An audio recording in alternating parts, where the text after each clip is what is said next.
அனைவருக்கும் இனிய புத்தாண்டு நாள் வாழ்த்துக்கள் மீண்டும். ஸோ இந்த சித்திரை மாதத்தில் வந்து இன்னொரு சிறப்பு என்ன அப்படின்னு சொன்னால், டாக்டர் அம்பேத்கர் பிறந்த நாள். 14/4/1891 அவர் வந்து மத்திய பிரதேசம், அதாவது சென்னையிலேருந்து வட இந்தியா இருக்கும் இல்லைங்களா, மத்திய பிரதேசத்தில் வந்து அவர் வந்து மராத்தி குடும்பத்தில் பிறந்திருக்கிறாரு. இவர் தான் வந்து 14வது குழந்தை, 14 பேர். ஸோ அடுத்தபடியாக வந்து அவர் வந்து பல துன்பங்கள் அனுபவிச்சிருக்காரு சிறு வயதில். உதாரணத்துக்கு வந்து பள்ளிக்கூடத்துக்கு போகும்போது மற்றவர்கள் வந்து இவர்களுக்கு தண்ணி கொடுக்குறதா இருந்தால் கூட வந்து ஒரு சொம்பில் வந்து எடுத்து ஊற்றுவாங்களாம். ஸோ அதனால் வந்து அதாவது வந்து அங்கே வேலை செய்கிற அவர் பியூனுன்னு சொல்லுவோம் இல்லைங்களா, அந்த பியூன் வந்து தண்ணி அவங்களுக்கு எடுத்து ஊற்றுவாராம். ஸோ அன்றைக்கி பியூன் இல்லைன்னு சொன்னால் அவருக்கு தண்ணி கிடையாது. ஸோ அது மாதிரி நோ பியூன் நோ வாட்டர்னு அவர் சொன்னதாக வந்து சொல்லியிருக்காங்க. ஸோ அவர் வந்து ஒரு கோணிப்பை ஒன்று எடுத்துகிட்டு வருவாராம். அந்த கோணிப்பையில் அவர் போட்டு உக்காந்துட்டு அவர் போகும்போதே எடுத்துகிட்டு போகணுமா அவர் கூடயே. ஸோ அந்த மாதிரி பல துன்பங்களை எல்லாம் வந்து அவர் அனுபவிச்சிருக்கிறாரு. ஸோ இது வந்து தாலித்துக்காக, அதாவது வந்து கீழ்ப்பட்ட இனத்தில் பிறந்ததாக அப்பொழுது நிறைய கொடுமைகள் நடந்திருக்கு. அவர் வந்து பிறந்தது 1891 இல்லையா. ஸோ அப்போல்லாம் வந்து ரொம்ப ரொம்ப எல்லா நாட்டிலையுமே வந்து மோசமாக மிகவும் மோசமாக தான் இருந்துச்சு. ஸோ அவர் அந்த கஷ்டங்களை எல்லாம் அவர் மீண்டு அவர் வந்து ஒரு எக்கனாமிஸ்ட்டாக வந்தார். அதாவது எக்கனாமிக்ஸ் படித்தார். அதுக்கப்புறம் ஒரு ஒரு ப்ரொஃபஸராக வந்து ஒரு சட்டமும் படித்தார். அதுக்கப்புறம் அரசியல்லையும் வந்திருக்காரு. ஸோ இதெல்லாம் வந்து நமக்கு வந்து ரொம்ப பெருமை தரக்கூடிய இது. ஸோ ஆக்சுவலாக அவர் வந்து மத்திய பிரதேசில் வந்து அம்பேத்வான்னு சொல்லிட்டு ஒரு தாலுக்கா இருக்குது, அங்கே தான் அவர் வந்து பிறந்திருக்காரு. அது வந்து இப்போதைக்கு வந்து ரத்னகிரி டிஸ்ட்ரிக்ட்னு சொல்கிறாங்க. ஸோ அவர் ஸ்கூலுக்கு போகும்போது அவங்க அப்பா வந்து அவரை வந்து அவருடைய பெயரை வந்து என்ன கொடுத்துருக்குறாருன்னு சொன்னால் அம்பாத வேக்கார் அப்படின்னு சொல்லி கொடுத்துருக்காங்க. அம்பாத வேக்கார். ஸோ அவரோட பேரை வந்து அம்பாத வேக்கர். ஸோ இங்கிலீஷில் பார்த்திங்கன்னா AMBADAWEKARன்னு சொல்லிட்டு, தமிழில் அம்பாத வேக்கர்னு சொல்லிட்டு அவர் வந்து அடுத்த பெயரை கொடுத்துருக்காங்க அவரோட பெயரோட. அவருடைய ஆசிரியர் வந்து அவர் மராத்தியில் இருக்கிற ஒரு பிராமண இன ஆசிரியர். அவருடைய பேர் வந்து கிருஷ்ணாஜி கேஷவ் அம்பேத்கர் அவரோட பேர். ஸோ அவர் வந்து என்ன கொடுத்துருக்காருன்னா, அந்த இவருடைய டாக்டர் அம்பேத்கருடைய ஆசிரியர் வந்து ஒரு மராத்தி பிராமின் இனத்தை சேர்ந்தவர். அவர் தான் வந்து இவரோட பெயரை வந்து அம்பேத்கர்னு சொல்லிட்டு பள்ளியில் வந்து அவருக்கு வந்து அவர் வந்து பதிஞ்சிருக்காரு. இது மாதிரி வந்து ஒரு படிப்பெல்லாம் முடித்து நிறைய படிப்பெல்லாம் படித்து மேல் நாட்டுக்கும் வந்திருக்காரு. லண்டனில் வந்திருக்காரு. லண்டனில் வந்து லண்டன் ஸ்கூல் ஆஃப் எக்கனாமிக்ஸ்னு ஒன்றுத்தில் அவர் படிச்சிருக்காரு. அதற்கு இடையில் வந்து உலகவார் வந்திருக்குன்னு நான் நினைக்கிறேன்.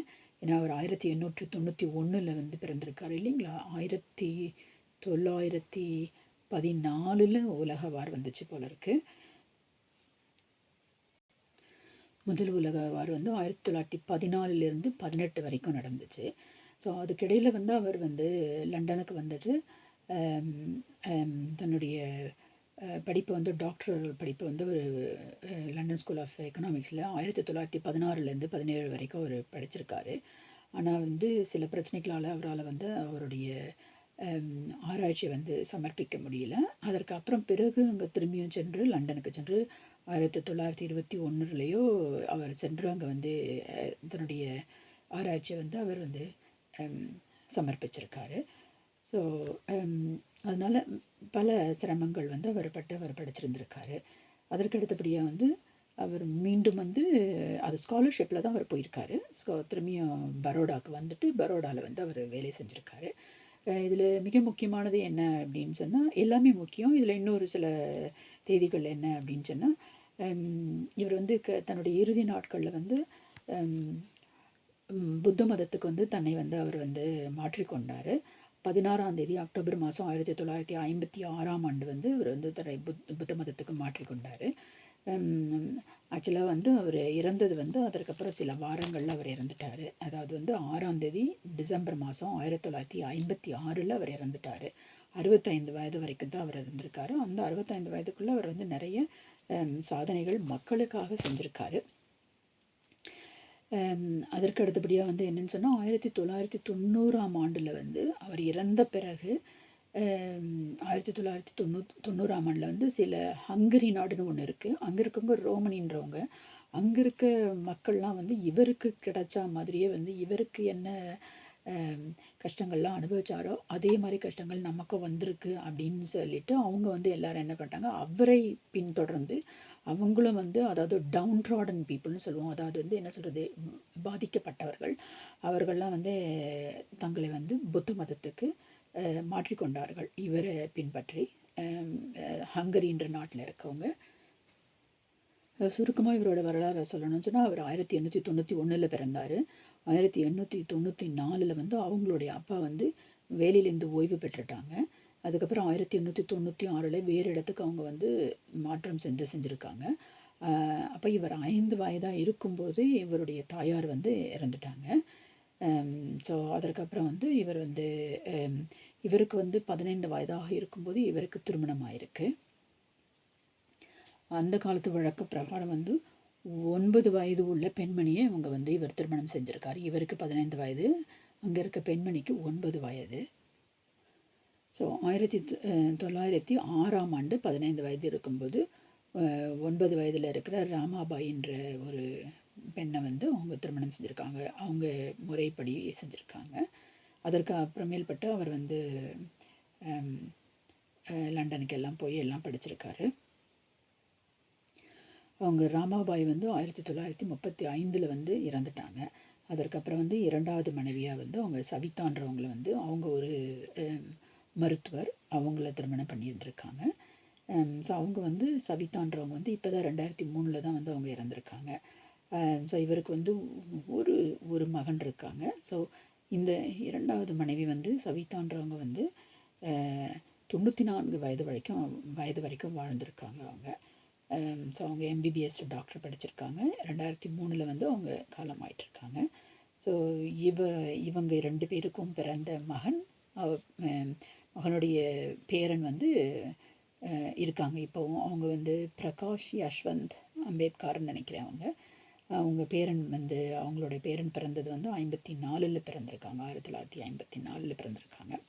ஸோ இவர் இறந்தது வந்து 16/10/1956. அவர் புத்திசத்தில் கன்வெர்ட் ஆனார். ஆனால் இறந்தது வந்து 6ஆம் தேதி டிசம்பர் மாதம் 1956ஆம் ஆண்டு அவர் இறந்திருக்காரு. அவர் இறந்ததுக்கு அப்புறமேல்பட்டு தான் வந்து பாரத ரத்னா பட்டங்கள்லாம் வந்து இந்தியாவிலேருந்து கிடச்சிருக்கு. அதற்கு அடுத்தபடியாக முக்கியமானது ஒன்று என்ன அப்படின்னு சொன்னால் 1991ஆம் ஆண்டு இந்திய அரசாங்கம் வந்து இவருக்கு 100 ஆண்டு கொண்டாடி ஓராண்டு கொண்டாடி அந்த ஆண்டிலிருந்து 14ஆம் தேதி ஏப்ரல் மாதத்தை வந்து அரசு விடுமுறையாக வந்து அறிவிக்கணும் அப்படின்னு சொல்லிட்டு அதிலிருந்து தான் இப்போ வந்து உங்களுக்கு 14ஆம் தேதி வந்து அரசு விடுமுறையாக வந்து மாறியிருக்கு. அதுக்கு முன்னாடி 1991க்கு முன்னாடி வந்து உங்களுக்கு வந்து இந்த விடுமுறை கிடையாது. அதுக்கு முன்னாடி வந்து உங்களுக்கு தமிழ் வருஷ பிறப்பு தான் இருந்துச்சு. இதோட வந்து இப்போ வந்து 1991 இந்த இவருடைய சிறப்பாகவும் வந்து கொண்டாடிக்கிட்டு இருக்காங்க. ஸோ இதில் பாருங்கள், ஒரு கவிதை ஒன்று இருக்குது. அண்ணல் அம்பேத்கர் அறிந்தாக்க சட்டங்கள் என்ன தகுந்தன எல்லாரும் மன்னகத்து சாதி மத பேதம் தகர்த்து தனிக்கல்வி ஓதிடுக என்றார் உயர்ந்து அப்படின்னு சொல்லிட்டு இது வந்து எங்கள் அப்பாவோட பத்திரிகையில், இயற்கைன்ற பத்திரிகையில் வந்து இது வெளியானது. ஸோ அப்போவே வந்து என்னுடைய தந்தையார் வந்து இதிலெல்லாம் வந்து மிகவும் ஈடுபாடோடு வந்து எல்லாமே செஞ்சுருக்காங்க. என்ன எழுதியிருக்காங்க பாருங்கள். அண்ணல் அம்பேத்கருக்கு 100ஆண்டு விழா நிகழ்வது தாழ்த்தப்பட்டவரின் பெருமையை சிந்திக்க தூண்டுகிறது. அம்பேத்கர் ஒரு அரசியல் சாசன படைப்பாளர். அவர் பாரத மக்களுக்காக, விசேடமாக தாழ்த்தப்பட்டவர்களுக்காக, அவர்களுடைய முன்னேற்றத்திற்காக அரும்பாடுபட்டவர். தாழ்ந்த குலத்தில் அவர் பிறந்த காரணத்துக்காக அவர் அவ்வாறு செயலாற்றவில்லை. தாழ்ந்த குலம் எவ்வளவு அடிமட்டத்தில் இருந்து தவிக்கிறது என்பதை உணர்ந்தார். அவர்களுடைய முன்னேற்றத்திற்காக தம் வாழ்நாளை அர்ப்பணித்து கொண்டார் அம்பேத்கர் வாழ்ந்திருந்த காலத்தில் தாழ்த்தப்பட்டவர்களுக்கு என்று ஒன்றும் தனிச்சலுகைகள் கிடையாது. இன்னொன்றும் உண்டு. சமூக மக்களே தாழ்த்தப்பட்ட மக்களை மேலும் தள்ளி வைத்தனர், கொடுமைகளுக்கு இலக்காக்கினர். அம்பேத்கர் தன் வாழ்க்கையில் முன்னேறுவதற்கு பட்டபாடு சொல்லுந்தரமன்று முடியவில்லை. ஒரே வழி கல்வி அறிவு ஒன்றுதான். அதனை பெற்றால்தான் முன்னேற்றம் என்ற முடிவுக்கு வந்தார். தம் சொந்த முயற்சியினால் பட்டப்படிப்பு முடித்தார். மேனாட்டில் புகழ்பெற்ற பல்கலைக்கழகங்களில் ஆராய்ச்சிகள் மேற்கொண்டார். பெருமை பெற்றார். பொருளாதார நிபுணர், சட்ட நிபுணர் என்ற அழியா செல்வத்தை ஒரே சமயத்தில் பெற்ற பெருமையும் ஈடும் இணையும் இவரன்றி வேறு எவருக்கும் கிடைத்தில. மேனாடு திரும்பி பாரதத்துக்கு வந்தார். பரோடா சமஸ்தானத்தில் பணி பொறுப்பேற்றார். அங்கு உயர் ஜாதியினர் இவரை சிறுமைக்குள்ளாக்கினர். அம்பேத்கர் குடியிருந்த இடங்கூட பறிக்கப்பட்டு விட்டது. பம்பாய்க்கு விரைந்தார். தொழிலில் முன்னேற்றம் கண்டார். முதலில் தாழ்த்தப்பட்டவருக்காக தொண்டு நிறுவனம் ஒன்றை தொடங்கினார். அவருடைய பெருமைகள் பாரத தேசிய தலைவர்களுக்கு எட்டின. தேசிய மட்டத்தில் உள்ள பெருந்தலைவர்கள் அம்பேத்கரின் ஆலோசனைகளை பெற்றனர். பாரத அரசியல் சாசனம் உருவாக்கப்பட வேண்டிய பொறுப்பை அவரிடம் ஒப்படைத்தனர். பொறுப்பை சீர்தூக்கி பார்த்து சிறப்பாக செய்து முடித்தார். அம்பேத்கர் தாழ்த்தப்பட்டவர்களின் வழிகாட்டி, வாழ்வின் அணையா ஒளி. அவருடைய நூற்றாண்டு விழாவை ஓராண்டுக்கு கொண்டாட வேண்டுமென்றும் அவ்விழா 14/4/1992 வரை நடைபெற வேண்டும் என்றும் அவர் பிறந்த நாளை தேசிய விடுமுறையாக அனுசரிக்கப்படும் என்றும் மத்திய அரசு முடிவெடுத்திருப்பது வரவேற்கக்கூடியதாகும். வாழ்க அம்பேத்கர் பெயர், வளர்க அவருடைய தொண்டு. இது அப்போதே எங்கள் அப்பா நடத்தின பத்திரிகையில் வெளியாகி இருக்கிறது தான் நான் உங்களுக்கு தகவலாக எடுத்து கொடுத்துருக்கேன். இப்போது அந்த ஒரு தேசத்தில் ஒரு விடுமுறை நாளாக அறிவிக்கப்பட்டது மிகவும் ரொம்ப சிறந்தது. ஸோ அவருடைய பிறந்த நாளை நாம் மிகவும் நன்றாக கொண்டாடுவோம். வாழ்க அம்பேத்கர், வளர்க அவருடைய தொண்டு. அனைவருக்கும் இனிய புத்தாண்டு நாள் வாழ்த்துக்கள். இதுபோன்று நீங்கள் ஏற்கனவே கேட்டிருக்கிற தகவல்கள், கேட்காத தகவல்கள் இதையெல்லாம் உங்களுக்கு நேரடியாக உடனடியாக சேர்வதற்காக சப்ஸ்கிரைப் பண்ணிக்கோங்க. நன்றி, வணக்கம்.